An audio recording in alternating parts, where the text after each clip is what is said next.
বন্ধুরা, আজকের এপিসোডটি আপনাদের চোখে জল এনে দেবে। অবশেষে মিলল এক হওয়ার লগ্ন। গহীন জঙ্গলের ভেতরেই 7 পাকে বাঁধা পড়ল আয়ুষ আর কুসুম। পুরনো এক মন্দিরে ঈশ্বরের সাক্ষ্য রেখে কুসুমের সিঁথিতে সিঁদুর পরিয়ে দিল আয়ুষ। আর শুধু তাই নয়, সমাজের মুখ বন্ধ করতে নিজের ফোনেই রেকর্ড করে রাখলো সেই বিয়ের সম্পূর্ণ দৃশ্য। মেঘা বা ইন্দ্রাণী, কেউ কি আর পারবে এই বিয়ে অস্বীকার করতে?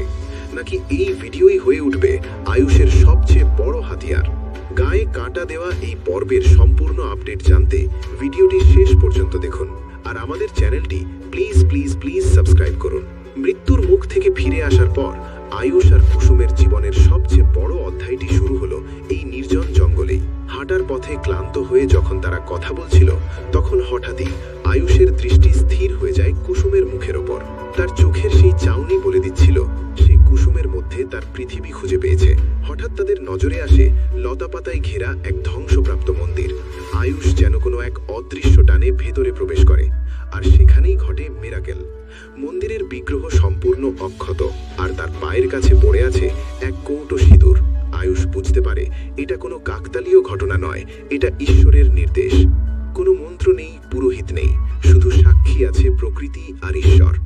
কম্পিত হাতে আয়ুষ সেই সিঁদুর তুলে পরিয়ে দেয় কুসুমের সিঁথিতে।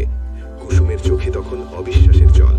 কিন্তু আয়ুষ জানে গাঙ্গুলি পরিবার আর শয়তান মেঘা এই বিয়ে সহজে মেনে নেবে না। তাই সে তার পকেট থেকে ফোন বের করে ভিডিও মোড অন করে। সিঁদুর দানের প্রতিটি মুহূর্ত সে বন্দি করে রাখে ক্যামেরায়।